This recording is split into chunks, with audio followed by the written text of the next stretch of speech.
বাবাকে আমি বলছি বাপি আজকে আমি না শ্বশুর বাড়ি চলে যাবো। জামাই ভার্সেস বৌমা একটা মজার চ্যালেঞ্জ হতে চলেছে। বৌমা পালালো, আমি চলে এসেছি বাড়ি আর কিচেনে আমার মা গাছ করছে। সবথেকে বেশি শরীরে ক্ষতি করে। ও মামা আইসক্রিম আছে গো? হ্যাঁ আছে। তোরা ভুলে গেছে এইটা তোর ভাই এনেছিল, একটা ছিল সেদিন। আমি বললাম আইসক্রিম খাবো।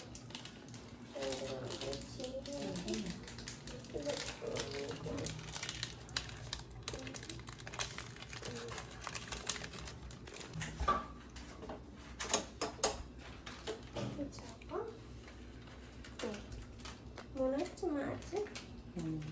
ঠিক আছে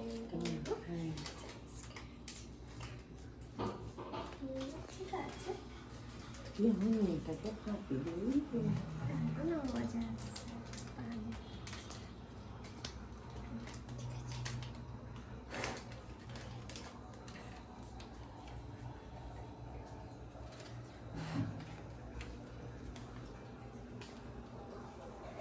আইসক্রিম চাইছিলে? তুই খা, আমি জলটা ভরে নিয়ে খাচ্ছি। আমি খাচ্ছি একটু পরে। ওর ঠান্ডা লেগেছে রে, ওর ঠান্ডা লেগেছে। আমার গরম লাগছে, ধানি খাতে পারছি না। জলটা ভরে নি তারপরে দাঁড়া। ঠান্ডা লেগে করে দিয়েছি। আরে জলটা ভরে নি, খেয়ে নি বলছি, ভরে নি। আচ্ছা পরে ভরবি, আগে খেয়ে নে। তোকে আমি তো একটু পরে আনতে বললাম। ভরে নি দাঁড়া, আমি খেয়ে নিচ্ছি। খা। এই বোতলটা ভরে নি, এই বোতলটা ভরে নি দাঁড়া। তুই আবার আইসক্রিমের ভাগ দিচ্ছিস কাউকে? এটা বিশ্বাস করতে হবে না। তিনটে গেছে তো। আমার আছে তো, আমার আরেকটু সর্দিটা ঠিক হোক দিয়ে আমি খাবো। তুমি এটা নাও। তুই যে বলিস যে আইসক্রিমের ভাগ আমি দেবো না কাউকে, তুই আবার আইসক্রিমের ভাগ, এরকম বিশ্বাসযোগ্য হচ্ছে না ব্যাপারটা। আচ্ছা তো তিনটে তো। নিয়ে তো না, সত্যি না। আরে হাত চিমনি না বার করো।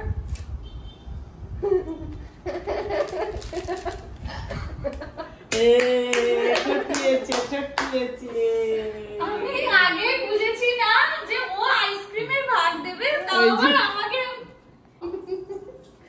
এই জন্য তুই বললি আজকে একটা ব্লগ বানাবো, ভিডিও বানাবো, এই সব প্ল্যানিং এ ছিল। মা তুমিও আমাকে বোকা বানালে। আমি বলেছি যেমন মেয়েটাকে ফাঁকি দিবি, গোটা দে না। বলছে না মামুনিকে আজকে ফাঁকি দেবো। এরকম নতুন বউ, হ্যাঁ ননদকে দেখো ফাঁকা প্যাকেট ধরিয়ে দিয়ে গোটা আইসক্রিমটা বসে বসে আবার খাচ্ছে, দেখি আবার দেখছে দেখি খাচ্ছে। এরকম বুদ্ধি কোথা থেকে পেলি? হ্যাঁ বিচ্ছু বিচ্ছু বুদ্ধি, ছোট্ট মাথায়, জন্ম থেকে এরকম ভাবে বোকা বানালো। আমি না সত্যি ভাবছি না যে এত জোর করছে, তারপরে আবার আইসক্রিম আমাকে দেবে ভাগ। ও তোমরা এসবের মধ্যে রয়েছিলে আগে থেকেই, তোমাদেরকে বলে দিয়েছিল। ওই তোমরা তো আমাকে জানালে না যে বৌমনি এরকম একটা মজা করতে চলেছে। অত তাড়াতাড়ি বলতে পারিনি রে। তোর একটুখানি আসসালামু আলাইকুম গাইস, কেমন আছো সবাই? আশা করছি সবাই অনেক ভালো আছো, সুস্থ আছো, আনন্দে আছো। আলহামদুলিল্লাহ আমরাও ভালো আছি, সুস্থ আছি। কিন্তু একটু বোকা হয়ে গেলাম। না বোকা ঠিক হয়নি, আমাকে মানে বোকা অনেক বানানোর চেষ্টা করেছে গাইস। হ্যাঁ তো যাই হোক, আমি ভেবেছিলাম সারাদিন আজকে ব্লগ করবো না, যেহেতু আমার ব্লগ ছিল একটা। তো আমি সন্ধ্যে থেকে ব্লগ করব আর কন্টিনিউ করব কাল পর্যন্ত, কারণ সন্ধ্যেবেলা রমজানের সাথে আমার শ্বশুরবাড়ি যাব একটুখানি। তো ভেবেছিলাম তখন থেকে ব্লগ করবো, কিন্তু ও প্ল্যান করে আগেই ব্লগটা সুন্দরভাবে শুরু করে দিল। যাক, তোমাদের কেমন লেগেছে আশা করছি অনেক ভালো লেগেছে, কমেন্টে দেখতেই পাবো। আর এখন আইসক্রিমটা খেয়ে দিয়ে বলছে আরেকটা আইসক্রিম খাবো। তুমি তো মানে ও বোঝাতে হয়েছে তুমি তো খাবে না, তোমার ভাগেরটা আমিই খাই। তাই তো, ভাই খায় না বলে 3 বোনের জন্য বাবা সবসময় 3টা আনে, রমজানও তাই 3 বোনের জন্য 3টা আনে। আর ও আর বোন এত আইসক্রিম খেতে ভালোবাসে কি বলবো। আর ফুচকাও ভালো, আইসক্রিমও ভালো, মোমো ভালো, খাবার মানেই ভালো। আর তোমরা সবাই রুহিকে বৌমনি ডাকো, অনেকে ভাবি ডাকো। খুব ভালো লাগে যে রুহিও এত তাড়াতাড়ি তোমাদের এত মানুষের ভালোবাসা পেয়ে গেছে। কেমন লাগে তোর? অনেক ভালো লাগে। সবাই যখন কমেন্ট করে বৌমনি, ভাবি, ভালো লাগে না বল? রুহি আপা, আর হচ্ছে তুই বিয়ের আগে ভেবেছিলি যে এরকম একটা ব্লগার ফ্যামিলিতে যাবো? একদমই না। কেউ কি ভাববে বলো আমার কোথায় বিয়ে হবে কি হবে, কেউ সব নসিবে ঠিক করা থাকে। চলো, মা দিয়ে গেছে চা, ও আমাকে দেখিয়ে আইসক্রিম খেলো, আমি ওকে দেখিয়ে চা খাবো। যদিও আমি যেমন আইসক্রিম ভালোবাসি না, ও চা ভালোবাসে না। বরাবরই তুই চা খাস না? ছোটবেলায় খেতাম ওই মেরি বিস্কুট। এই দেখ, তোর সামনে মেরি বিস্কিটও আছে, সাথে চাও আছে, কিন্তু ও খায় না। ছোটবেলায় খেতাম। ছোটবেলায় খেত কেন? ভালো লাগে না? তোমাদের যেমন নেশাটা হয়েছে, আমার ওটা হওয়ার আগে আমি ছেড়ে দিচ্ছি। বাহ বাবা বাহ, ভেরি গুড। হেভি বলেছে কিন্তু গাই, সত্যি আমাদের চায়ের একটা নেশা হয়ে গেছে, যেটা ওর নেই। তো যাই হোক, কি বলছিলে, একটা আইসক্রিম খাবি? যা খেয়ে নে দৌড়ে দৌড়ে। চলো গাইজ, আবার পরে কথা হবে, আমি একটু রেডি হব। টেস্টি ছিল, ভালো ছিল। ফুলফিল তো হ্যাঁ। খুব ভালো। হ্যাঁ, এগুলো তাও ভালো, চকলেট ফ্লেভারের থেকে এসব ভালো। তো যাই হোক গাইজ, ভালো লাগে না চকলেট ভালো লাগে না? মানে ভালো লাগে, কিন্তু ওই চকোবারটা আমার ঠিক পছন্দ হয় না। তার তুলনায় এগুলো বেটার। একদিন আমাদের হিজাব কালেকশন গুলো ভাবছি তোমাদের দেখাবো, আর এখন দেখানো হবে না, কারণ পরশুদিনই আমরা চলে যাব। মা গোছাতে বলেছে ব্যাগ, গোছাবি না তো? প্রথমবার শ্বশুর বাড়ি যাবি, ব্যাগ গোছানোর নামে নেই, তাড়াতাড়ি গোছা। বলছে অনেকগুলো নিয়ে যাবো আপামনি। হ্যাঁ বলছে, হ্যাঁ 3 বোনে নিয়ে যাবো, পাল্টে পাল্টে পড়বো। আর ওখানে তো বেশ কিছুদিন আমরা থাকবো, প্রায় 10-15 দিন। তোমরা অনেকেই বলছো আসবে আমাদের সাথে দেখা করতে, তো জানি না কার কার সাথে দেখা হবে, তবে তোমাদের সাথে দেখা হলে আমাদের অনেক ভালো লাগবে, তাই না? চলে এলাম, এই এক্ষুনি পড়ে যাচ্ছিলাম। আল্লাহ, উপরে চলে এলাম, লাইট বন্ধ, লাইটগুলো অন করে দিলাম। জাস্ট কিছুক্ষণে রেডি হয়ে গেলাম গাইস। এবারে নিচে যাব, নিচে গিয়ে রমজান আসলে তারপরে বেরোবো। ও বেরিয়ে পড়েছে, বললো রেডি, তো বললাম হ্যাঁ একদম রেডি। এবারে জাস্ট হালকা একটু লিপ বাম লাগাতে বাকি আছে। আর এবারে চলো নিচে যাই, আর আমার সঙ্গে চলো আমার শ্বশুর বাড়ি থেকেও তোমাদের ঘুরিয়ে আনি। মা তো বাড়ি যাবে, ও বাড়ি এই দেখো কত ব্লাউজ সেলাই করেছে আর কত ব্লাউজ নিয়েছে। ওইখানে বোনের আর রুহির জামাও রয়েছে। ভাই এত সব তোমার ব্লাউজ? আল্লাহ, একটা, দুটো, তিনটে, চারটে, 5টা, 6টা, 7টা, 8, 9, 10, এই 10টা ব্লাউজ নিয়ে মা যাবে ও বাড়ি। মা আসসালামু আলাইকুম। ওয়ালাইকুম আসসালাম। তোমার তো পাত্তাই পাওয়া যাচ্ছে না, বাড়ি যাবে বলে গাইস দেখো। ওই যে আমার প্যাক হয়ে গেছে, তোরা এবার বসে থাক, আমার সব প্যাক করে। ও বাড়ি যাওয়ার আনন্দে সবার আগে মা প্যাক করে নিয়েছে। সত্যি বলছি, আমার যে ওই বাড়িতে এত ভালো লাগে, আমি যদি সারা জীবন এখানে না আসতে পাই আমার বেশি আনন্দ। এরকম বলো না, এখানকার মানুষ কত ভালোবাসে। সবাই, আমিও ভালোবাসি, মানে ওই বাড়িটার প্রতি কেন তুমি আমার তোমার এত টান, ছেলে মেয়েদের এইদিকে বিয়ে দিয়ে দিয়েছো, এদিকটা একদম ফর করে দিও না। বাড়িটার প্রতি এত টান, আমি তো থাকতে পারবো না, না পারছি না থাকতে। তো তোদের জন্য চলে আসতাম, মানে আমার টানটা বেশি ওই বাড়িতে। তোমাদের আসসালামু আলাইকুম, তোমাদের সবাইকে সালাম জানালাম, আমার সালাম নিও। আর তোমরা সবাই, সামনে ঈদ আসছে, তোমরা সবাই ভালো থাকো, নিজেদের সুস্থ রাখো, বড়দের সুস্থ রাখো, আর আমাদের জন্য দোয়া করো, মা জানের আমি হাসি জন্য খুশি দোয়া থাকি। করবে, আমরাও যেন খুব ভালো থাকি, আল্লাহ যেন তোমাদেরও খুব ভালো রাখে, সুস্থ রাখে। এখন আর কোথায় খুব যাচ্ছো? আনন্দ করে ঈদ করো। এখন কোথায় আমরা ওই যাচ্ছো? বাড়িতে খুব আনন্দ করে ঈদ করবো, আল্লাহ যদি করায়, আচ্ছা। আল্লাহ করালে করবো, একদম একদম আল্লাহ ছাড়া কেউ নয়। একদম। এখন কোথায় যাচ্ছো? এখন যাচ্ছি একটু, মানে মা বাবার জন্য খাবার একটু আনতে। কিছু খাবার নিয়ে যাবো তো, বাবা মা, বয়স্ক বাবা মা আছে, একদম একদম এই জন্য মা বাবা বলে জিনিস তোদের যেমন সেরকম আমারও, সকলেরই একদম। বাবা মা। তাড়াতাড়ি আসবে, তোমাকে ছেড়ে মায়ের, ভালো লাগে না। সত্যি কথা বলতে দেশে গেলে একটু বেশি মায়ের টানের জন্য আরো বেশি মজা লাগে, যে মা আছে, মাকে দেখতে পাবো, মায়ের মুখটা দেখতে পাবো, স্বাভাবিক। স্বাভাবিক সবার। আমার সন্তানেরাও, আমি একটা সেকেন্ড যদি না থাকি, মামা করে অত বড় মেয়ে বিয়ে দিয়ে দিয়েছি, বিদায় না হলো তো বিয়ে দিয়ে দিয়েছি, একটুখানি তুমি ছাড়া বাড়িটা অন্ধকার, তোমাকে ছাড়া বাড়িটা বাড়ি নয় মা। ছোট মেয়ে বলবে মা এখন আবার কোথায় যাচ্ছ, বৌমা বলবে ও মা তুমি কোথায় যাচ্ছ, ভালো লাগে না, ছেলে বলবে আবার, বড় মেয়ে তো থাকতেই পারবে না, 14 বার ফোন করবে। আচ্ছা তাড়াতাড়ি আসবে, যাও। হ্যাঁ আমি তাহলে গেলাম। হ্যাঁ আমিও। হ্যাঁ আমি তো রেডি হয়ে বসে আছি। রমজান গেছে একটু ডাক্তার দেখাতে, ওর তো হালকা মায়ের যেমন ঠান্ডা লেগে গিয়েছিল, ওরও ঠান্ডা লেগে গেছে, হালকা জ্বরও এসছে, তো চেক আপ করিয়ে তবে আসতে বলেছি। তো আসবে, এখন 8টা 15 বেজে গেছে। আমি কখন মাঝরাতে কি শ্বশুরবাড়ি যাবো, কখন আসবো। অ্যাকচুয়ালি ওর বৌদিরা দেখবে এসছে, কয়েকজন বৌদি, তো রমজানের বউকে দেখবে, সেই জন্যে রমজান তার বউকে নিয়ে যাবে। মিস্টার খান এসে গেছে গাইজ আমাকে আনতে, কিন্তু ব্যাগে কি করছে সেটাই তো বুঝতে পারছি না। হ্যাঁ এই তো দিদি শ্বশুর বাড়ি চলে যাবে, বোন এসছে এগিয়ে দিতে। অ্যাকচুয়ালি ওটা না, রমজান ওকে ডেকেছে কারণ আমার বোনেদের জন্য কিছু এনেছে। বিরিয়ানি স্মেল মমা করছে। বরটার আমার শরীরটা খারাপ হয়ে গেছে। বাবাকে আমি বলছি বাপি আজকে আমি না শ্বশুর বাড়ি চলে যাবো। বাপি অবাক হয়ে দেখলো। সত্যি ওই সময় বাবা মায়েদের মুখগুলো যা হয় না, চাকরি বেড়ে বললেও এত কষ্ট পায় কি বলবো। খুব খারাপ নিয়ম এটা, বলো, মেয়েদেরই যেতে হয়, খুব বাজে। যাই হোক চলো এখন ঘুরতে যাচ্ছি।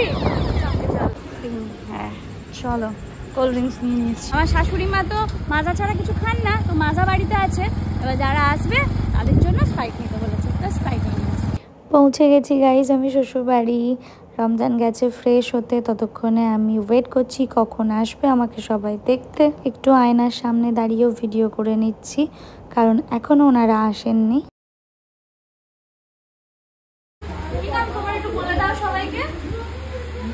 বাড়িতে সবাই দেখে ভিডিও দেখে, বলো হ্যাঁ দেখে, বলো হ্যাঁ দেখে, বলো ঘাবড়ে গেছে। হ্যাঁ নতুন মানুষ তো এই জন্য। কি এটা দেখি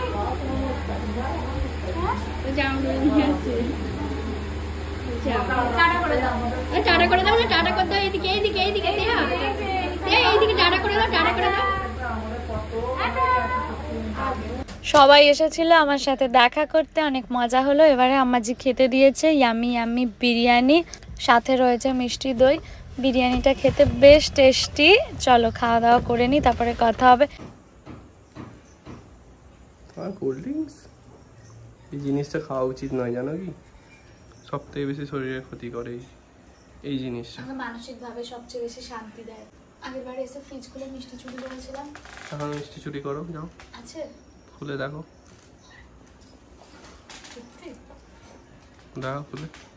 বিনা পারমিশনে ফ্রিজে হাত দেওয়া কি উচিত গাইস? অবশ্যই উচিত, নিজেদের বাড়িতে, তাই না?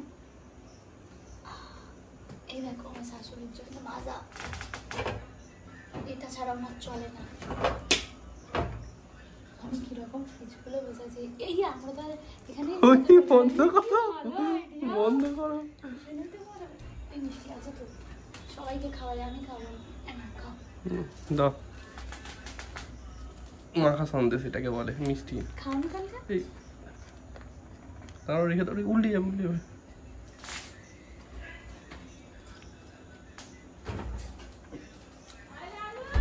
মাখা সন্দেশ। আমার শাশুড়ি মা অনেকগুলো কুকুরকে খাওয়ায়, অনেকগুলো 3টে কুকুরকে খাওয়ায়। লালু, ভলু, কালু। হ্যাঁ, আর লালুকে ডাকতে, লালুকে বেশি পছন্দ করে, বাকিদেরকে দিতে ভাই দেয় করে হলেও খাওয়ায়, গরম প্রচন্ড ভালোবাসে। আর যাই হোক, তুমি খেতে খেতে কিনে ফেলেছো। সবে আম্মাজি ঘরটা পরিষ্কার করলো। এইটুকু পড়েছিল, পাখিটাকে দেবো, পাখিটা দেখছে বলে না। এই হাত কামড়ে নেবে তো, এই নিয়ে নিল হাত থেকে। বাটিতে রেখে খাবে। এই দেখো গাইস, ওর নাম হচ্ছে মিঠু, আবার বাটিতে সঞ্চয় করছে ও। এই দোলনাটা কেন লাগালো? কারণ আমার ননদের মেয়ে আছে, সে যখন আসে। তুমি এখানে বসে কি করছো? দোলনাটা যদি ছেড়েও প্যাঁ প্যাঁ করে কাঁদবে, তুমি তাড়াতাড়ি উঠে পড়ো। রাস্তা সেই একবার এদিকে একবার ওদিকে, এরকম ওলট পালট হবে, আমি দুদিকে দৌড়। তারপরে এখানে হয়েছিল গাড়ি আসার খরচা। আব্বাজি বসে এখানে আমাদের গল্প শোনাচ্ছে আগেকার অনেক।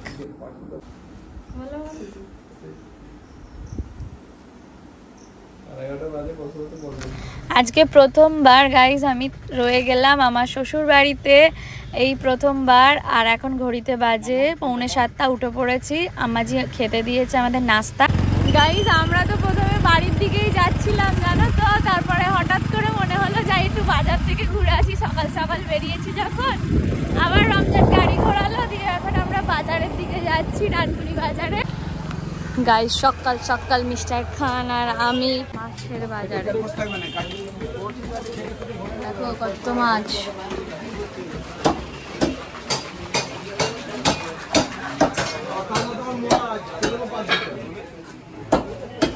কত রকমের মাছ দেখো। যে পাল্লায় দিচ্ছে সে কাউকে দিতে দিচ্ছে না, সে নিজে মিলে নিচ্ছে।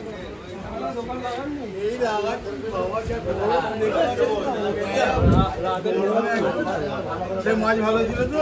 হ্যাঁ ভালো ছিল। কত রকমের মাছ,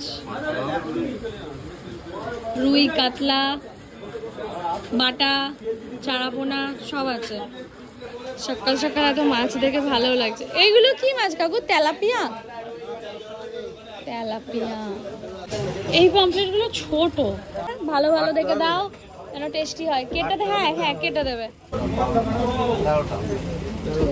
চলো গাইস, হয়ে গেছে নেওয়া। পমফ্রেট খেতে বোন, রমজান, রুহি সবাই ভালোবাসে। ওরা একটু সামুদ্রিক মাছের বেশি পছন্দ করে মাছ। যাই হোক, মাছ খেতে সুন্দর, স্মেলটা কিন্তু ভালো না। ভাবলাম ডাব খাবো, ডাব কাকুরাই বসেনি এখনো, জানো তো 8টা বাজে এখনো বসেনি। আমি চলে এসেছি বাড়ি, আর কিচেনে আমার মা গাছ করছে। বলছে মা থাকবো, কি বলবো? আমি বললাম মা আমি কি থাকতে পারি? বলছে হ্যাঁ থেকে যা, আমার তো বেঁচে যাবো বাবা, একটা ঝামেলা আমার ঘাট থেকে নাম। তুই এখন থাকবো বলছিস, আমি যদি বলি না? আমি থাকবো বলিনি, রমজান বললো যে থেকেই যাও, আবার রাত্রি হয়ে গেছে, শরীরটা তাহলে জানে যে মায়ের অসুবিধা হবে। দেখো রমজান তোমার জন্য কি কিনেছে। কি? এই যে রমজান কি বলছে? কি বাবা? ভালো আছি, আর ভালো নেই বাবা। তুমি আমার মেয়েটাকে রেখে দিয়েছো, ওই জন্য ভালো নেই বাবা। ব্যাগ নিয়ে চলে এসেছি, কাকি চলে 1 কিলো পমফ্রেট কিনেছে। হ্যাঁ, তুমি রান্না করে এসে সন্ধ্যাবেলা খাবে। আমি রমজানকে করে দিলাম কফি। Thank you. কড়া করে বানিয়ে দিয়েছি যাতে তুমি সারাদিন এনার্জি নিয়ে কাজ করতে পারো আমাদের জন্য। Black coffee. Tata, bye bye. সকাল সকাল দেখো গেস্ট এসে গাড়ির তলায় ঢুকে রয়েছে, কিরকম দেখছে দেখো ড্যাব ড্যাব করে। বাবা বলছে একটু এগো এগো, দেখ তোর বাঁদিকে কি। আমি দেখছি বাঁদিকে, দেখে লাফিয়ে উঠেছি। এরকম আচমকা দেখলে আর ভয় লাগবে না বলো? ছাদে আসলাম গাইস বেশ কয়েকদিন পর। ও বাড়ি যাবো, জানি না ও বাড়িতে ওইখানে কিরকম গরম বা কি। এখানে তো প্রচন্ড গরম। আর গরম বলতে মনে পড়ে গেল, কালকে আমার ননদেরা সব বলছিল, আমার জায়েরা, তারা হয়তো প্রত্যেকেই আমার ব্লগ দেখে, সবাই অনেক ভালোবাসা দিচ্ছিল, অনেক সাপোর্টিভ, অনেক সাপোর্ট করছিল। সবাই তো ক্যামেরা ফ্রেন্ডলি হয় না গাইজ, তাই ক্যামেরার সামনে দেখাতে পারিনি। প্রায় 15-20 জন এসেছিলো আমার সাথে দেখা করতে, অনেকের সাথে ফটো তুললাম, অনেকে ভালোবাসা দিচ্ছিলো। সবাই বাইরে থাকে, অলমোস্ট ব্যাঙ্গালোরে, পাঞ্জাবে। তো একটা বিশেষ কারণের জন্য সবাই এসেছিলো, তো সবার সাথে দেখা হলো, ভালো লাগলো। তো সবাই বলছিল যে তোমার ব্লগ দেখে জানতে পারি এখানে ওয়েদার কীরকম, বা নতুন কোনো রেস্টুরেন্ট বা মল ওপেন হলে দেখতে পাই। তো ভালো লাগে যখন আমার ব্লগ দেখে কেউ কিছু অন্তত কি বলবো জানতে পারে বা ভালো লাগে তাদের। সত্যি আমারও কাজ করতে অনেক বেশি ভালো লাগে। আর এখন আমি চলে এলাম ছাদে, জামা কাপড়গুলো মেলে দেবো। বোন নিচে বানাচ্ছে ম্যাগি, আমি দোকান থেকে একটুখানি খেয়ে এসেছিলাম, আর বোন বানাচ্ছে ম্যাগি, তো আবার খাবো। ছাদে জামা কাপড় মেলা তোলা এটা একটা আমার জন্য খুবই কষ্টকর কাজ, আমার একদমই ভালো লাগে না, কিন্তু এই কাজটা প্রত্যেক দিন আমাদের করতেই হয়, ইচ্ছে না করলে। মেলে দিয়েছি গাইস চাদরগুলো, এবারে চলো নিচে যাই। বোন বানিয়েছে ম্যাগি এখন আমাদের 3 বোনের জন্য। বোন ভাগ করলো, আমাকে একদম অল্প দিবি। ব্রেকফাস্ট করে আবার নিয়ে বসে পড়েছে রুহি আইসক্রিম। মা এখানে বানাচ্ছে পমফ্রেট মাছের ঝাল। এখানে কি ইয়াম্মি করে মশলাটা করেছে, শুধু দেখো, দেখেই জিভে জল এসে যাবে মশলাটা। এখানে মাছগুলো হালকা করে ভেজে নিয়েছে, এখানে ডাল সিদ্ধ করতে দিয়েছে। দিয়েছি বলবো? বলো কি দিয়েছো? ফোড়নে দিয়েছি কালো জিরে, হ্যাঁ, আর 2 এলাচ দিয়েছি। আচ্ছা, কালো জিরে আর এলাচ দিয়েছো? হ্যাঁ দিয়েছি। তারপরে দিয়েছি পেঁয়াজ, রসুন বাটা, আদা বাটা, রসুন বাটা, পেঁয়াজ বাটা, কাঁচা লঙ্কা, টমেটো, জিরে গুঁড়ো, ধনে গুঁড়ো, কাশ্মীরি লঙ্কা গুঁড়ো দিয়ে এই মশলাটাকে ভালো করে গায়ে তেল ছাড়বে, তখন একটু গরম জল দিয়ে তারপরে মাছটা দেবো। লাস্টে ধনে পাতা দিয়ে একটু গরম মশলা গুঁড়ো দিয়ে নামিয়ে। ওকে, মা এদিকে গোছানোতে ব্যস্ত বলে বাবা মাকে এখন হেল্প করে দিচ্ছে। ওখানে বাবা একটু রান্নাটা হেল্প করছে, করেই দিচ্ছে বলতে পারো, একটা রেসিপি স্পেশাল করে বাবাই বানাচ্ছে। এখানে এখন রুহি এসছে আলমারি ওপেন করে, ও সমস্ত জিনিসপত্রগুলো এখন প্যাক করতে বসবে। মায়ের সব প্যাক হয়ে গেছে, এইবারে ও করবে প্যাক, তাই তো? হিজাবগুলো সব নিবি? বলছে আগে হিজাবগুলো সব ঢুকিয়ে দেখি সুন্দর থাক করে রাখা আছে, ও তো এগুলো নেবে, আবার আমিও নেবো। গ্রিনটা পাচ্ছিস না? তাহলে দেখ কোনো কাপড়ের মধ্যে ঢুকে। এইটা আমার কাজ, এটা আর কারণ না, বিশ্বাস করো। এটা আমি তো গুছিয়ে রেখেছি, যদি জামা কাপড়ের মধ্যে ঢুকে যায় আমি কি করবো বল। যাই হোক, এটা অনেক দিন ধরে খুঁজছিল, পেয়ে গেছে, এবার ও গুছিয়ে নি। পরে যাবো কালকে। একটা ঢিলে ঢালা পরবি, কটনের ওপর পরবি, কারণ অনেকক্ষণ গাড়িতে ট্রাভেল করতে হবে তো। তাহলে আমি আমার আলমারি থেকে বার করছি, ঠিক আছে? কিছু স্টকে যদি থাকে। এখানে লাগেজ বোন গোছাতে শুরু করে দিয়েছে। মা বলেছে একটা লাগেজে তোর আর আমার, তো হাফ তোর হাফ যেন আমার থাকে। গোছাচ্ছি, বোন এই সাইডটা নিয়েছে আর আমি নিচ্ছি এই সাইডটা, ঠিক আছে? আর মানে মন তো চাইছে যে সবগুলোই নিয়ে নিই, পুরো আলমারিটাই তুলে বাড়ি নিয়ে চলে যাই, কিন্তু এরকম করলে মা পিটবে। তো যাই হোক, এখন হিজাবগুলো সব বার করেছি, রুহিও সবগুলো নেবে, আমিও সব হিজাবগুলো নেবো। ওর আর আমার তো হিজাবটা অনেক কাজের। গাইস বলো না জামা কাপড় কি করি, এই এত এত জামা কাপড় এগুলো সব দিয়ে দেবো, জানো তো? এইখানে এটা তো একবারও পরিনি, এই সালোয়ারটা নিয়েছিলাম, পুরো সেটটা এগুলো দিয়ে দেবো, জানো তো? আর মোটামুটি প্যাকিং হচ্ছে, এখনো কিছুটা বাকি আছে। ও বাড়ি যাওয়ার জন্য বাপি রাস্তার সরঞ্জাম এনেছে। রুই বললো জলজিরা, তারপরে জোয়ান, তারপরে আর কি এটা বাবার নিজের জন্য, চিড়ে ভাজা খেতে ভালোবাসে। আর এই যে হাজমোলা, ইয়ামি ইয়ামি মাছের ঝালটা দিয়ে গরম গরম ভাত খেয়ে নিই। বোন যাচ্ছে এখন ক্লাসে, টাটা বাই। নিয়েছি মোটামুটি করে হাতের কাছে যেগুলো পেয়েছি, আর প্রায় 10-12টা জামা দিয়েও দিয়েছি। তো আলমারিটা অনেকটাই খালি খালি লাগছে, না অনেকটা খালি খালি এখনো, মানে একদিকে পোর্শন যদি দিয়ে দিতে পারতাম বেঁচে যেতাম, ভালো লাগতো, আমার নতুন কিছু অ্যাড করতে পারতাম তাহলে। সূর্যি মামার ঘরে যাওয়ার সময় হয়ে গেল, দেখো ভাই রুহির হাতে কি সুন্দর একটা পেন্টিং করেছে, যেটা লাখ টাকার চেয়েও দামি। না করো বাকিটা, না হয়ে গেছে কমপ্লিট। কেমন লাগলো বল তোর? আমার হ্যাঁ কিছু অ্যাওয়ার্ড? হ্যাঁ পুরো অ্যাওয়ার্ড উইনিংই তো হয়েছে, ডিজাইনটা খুব দারুণ হয়েছে গাইস। এতটা ভালো করিনি এই তিন অবধি। হ্যাঁ পুরোটাই ভালো। নিজের নাম অটোগ্রাফ দিয়ে দে, একটা অটোগ্রাফ দিয়ে দে। আজ হচ্ছে নিজের অটোগ্রাফ দিয়ে দিলে রুহির হাতে গাইস, দেখো। বোন এলো পড়ে টোরে, সঙ্গে এনেছে ফুচকা ওর দুটো দিদির জন্য, আলু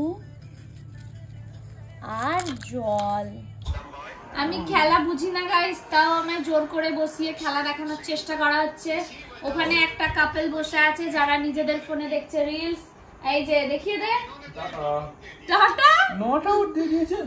আর ওখানে বেচারা একটা দুঃখী আত্মা বসে আছে, যাকে দেখলে আমি একটা ভিডিও দেখছিলাম, কি পরে বলবো। আচ্ছা নাও কন্টিনিউ করো। আমি বললাম আমার ব্লগের জন্য কিছু হয়তো তোমাদেরকে বলবে, তা না বলছে পরে বলবো। বাবু কিছু বলতে চাস, বক্তব্য কিছু? ফালতু লোকজনদেরকে ইগনোর করবেন গাইস। মানে হয়ে গেছে বক্তৃতা দেওয়া। রুহি চারজন মিলে একজনকে ইগনোর করে, একজন মিলে চারজনকে, কি ম্যাটার? ও হচ্ছে আমাদের মধ্যমণি, ব্যাপার ম্যাটার আছে। একজনের বাস প্রধানমন্ত্রী একজনই হয়, মুখ্যমন্ত্রী একজনই হয়, একজন ভোটে জিতলে হয়, একজন ভোটে জিতলে হয়, অনেক ভোট পাওয়ার পর, নাহলে হতে পারে না। আমার একজনই হয়। আমার চলার জন্য তোমাদের গাইস এটা কিসব ঝগড়া করছে? দাঁড়াও আমার ব্লগ হচ্ছে, তোমাদের এই সবগুলো পরে করবে গাইস। আড্ডা দেওয়া হচ্ছে, ভালো তোমাদের সাথে একটু শেয়ার করি, ভোরবেলা আবার বেরোবো। বোন বলছে এখন ওর জন্য চা বানিয়ে আনতে, আদা চা। এই সন্ধ্যেবেলা কেউ আদা চা খায় গাইস বলো? দুধ চা খাওয়া ছেড়ে দিয়েছি আমি, 2 মাস হয়ে গেল আমি দুধ চা খাইনি। তুমি উদ্ধার করে দিয়েছো। কালকে আমরা যাবো বাড়ি, আল্লাহ বাঁচিয়ে রাখলে ইনশাআল্লাহ। না দুঃখের সুখের কথা বলবো না, একটু দুঃখ পেতে হবে, কারণ দেখো তোমার ছেড়ে চলে যাচ্ছে কোনো কথা। হ্যাঁ নিয়ে যাবে না, কত কেমন বন্ধ করে নিচ্ছে। প্যাকিং করেছে জানো, বলছে রমজান নেই এটাই সুযোগ সুন্দর করে জামা কাপড় পরে সেজে গুজে ঝগড়া লাগাচ্ছে ঝগড়া। এটা সত্যি আমিও নিয়েছি অনেক প্রোডাক্ট। দেখো হাসছে দেখো এখনো সব হাসি সুখের হয় কি গাইস বলো? কিছু হাসি দুঃখের হয়। রমজানকে রেখে যাবো, দুঃখ তো হচ্ছে। কথা দেখে এক্ষুনি কান্নাকাটি চালিয়ে যাবে। তুমি একমাত্র আনছে না, বলো আমার দুঃখ নেই। চোখের জল বেরোনোর বদলে তো অন্য কোথাও দিয়ে জল এখানে রুই কি দেখাচ্ছে গাইস? যে যার পছন্দের জিনিস দেখো পাহাড়ে যাচ্ছে। দার্জিলিং ওরম নয় গো, এটা দার্জিলিং নয় তো অন্য জায়গা, কাশ্মীর বোধহয়। গাইস আমাদের রুহির প্রিয় গান ছিল একটা, জানো কি? বাদো বাদি বাদো বাদি। জানি না বাকি রুহি সত্যি ডিলিট করে দিয়েছে। এই এই ওইটা ওইটা একবার হয়ে যাক। হাই হাই না এটা না, ওইটা ওইটা ওই যে ওইটা। সবচেয়ে আগে ও উদ্যোগ নিয়েছিল, সাইয়া শোনাবে তোমাদেরকে। চলে গেল। এই দেখো আমি একা কি করব? তুই একা রমজানে যাচ্ছে তাহলে? না জামাই ভার্সেস বৌমা, একটা মজার চ্যালেঞ্জ হতে চলেছে। বৌমা পালালো, রুই পালালে তোকে সবাই বলবে পালালে আর খেলা হয় না। থাম্বনেল নেবে বউ পালালো। আর বউ পালালো জানলা দিয়ে না দরজা দিয়ে। আয় আচ্ছা চলো না একবার করো না গো সাইয়াটা প্লিজ। আমার ভালো আমাকে ধরছো কেন তুমি? ফার্স্ট দেখো তুমি বলেছিলে ভার্সেস বৌমা ভার্সেস জামাই, তো একজন খেলেই নি চলে গেছে, মানে এই চলে গেল গেল। খেলে জিতে যাবে উইন। একটু ওনার বলেছে আদা চা খাবো, অমনি আমাকে এসে বলছে যে গাইস ওই কঠিন তো এই যে দুধ থেকে বোন বললো যে ওর জন্য আদা চা বানাতে। গাইস আমি এলাম, এসে রুহিকে বলছি তোর একমাত্র ছোট নানা আদা চা খেতে চেয়েছে, একটু করে খাওয়াবি না? তুই কেমন ভাবি? তোর আমায় বলছে তুমি এত কুটে কেন গো আপামনি? এই কুটে মানে বুঝলাম না, কিন্তু বললো কুড়ে কুড়ে কুড়ে একটু চা করে দিতে পারো না? পরে রমজান ভাইয়াকে কি করে খাওয়াবে? যাই হোক এটা কাঁচা হলুদ, আমাদের বাড়িতে এত কাঁচা হলুদ কি করে কি জানিস? ভাইয়ের বিয়ের সময় আনা, এখনো ভালো আছে। গাইস রমজানকে বললাম আমার চুড়িগুলো একটু সেট করে দাও, তো চুড়িগুলো নিয়ে করেও দিল। এবার বাকি চুড়িগুলো ঢুকিয়ে দিচ্ছে, আর আমি এখানে ঢুকিয়ে দিয়েছি। যেগুলো নিয়ে যাবো ওখানে গিয়ে তোমাদের সময় হলে দেখাবো, আর নাহলে দেখেইছো আমার চুড়ির কালেকশন। কি গো এটা কালেকশন বলে না, এটা ক্যাচরা বলে। হয়েছে? এবারে একটা স্ট্যান্ড আনবোই আনবো, অনেকদিন ধরে সবাই বলছে আনা হয় না, এবারে শিওর আনবো, একদিন না একদিন আনবোই, দিয়ে সুন্দর করে রাখবো। কারণ এখানে অনেক চুড়ি রমজান কিনে দেয়, তো আর এইভাবে রেখেছি, ওর মনটা একটু খারাপ হয়ে গেছে। গাইস ফাইনালি অনেকক্ষণ বাদে একটু বসার স্কোপ পেলাম, তাই বসেও পড়লাম। মা বানিয়ে দিল চা। এখন আমি তোমাদের জন্য ব্লগ এডিট করব, কারণ কালকে তো জার্নি করব, তো ব্লগ এডিট করা হবে না। এডিট না করলে আপলোডও করতে পারবো না, একদিন পিছিয়ে যাবো। কাল রবিবার, কালকে তোমাদের দোয়া ভালোবাসা নিয়ে বেরোবো। সবাই দোয়া করো ভালোভাবে যেন বাড়ি পৌঁছে যায়, আর সুন্দর সুন্দর ব্লগ তোমাদের জন্য বানাতে পারি। মনটা একটু খারাপ, রমজানটাকে রেখে যাব, কি আর করা যাবে গাইস। এক সপ্তাহ দেখতে দেখতে কেটে যাবে, রমজান আমাদের কাছে চলে যাবে। তো চলো আজকের মতো ব্লগটা এখানে এন্ড করছি। ভালো লাগলে লাইক কমেন্ট শেয়ার করো, পাশে থেকে দেখা হবে নেক্সট ব্লগে। আগে আমি বোন ছাড়া কারোর সামনে ব্লগ মানে এত পরিষ্কার কথা বলতে পারতাম না, এখন আর রমজানের সামনে ভীষণ আসবে, এখন রমজানের সামনে আমার কথা বলতে সবচেয়ে বেশি ভালো লাগে, ওদের মতোই। তো যাই হোক চলো টাটা।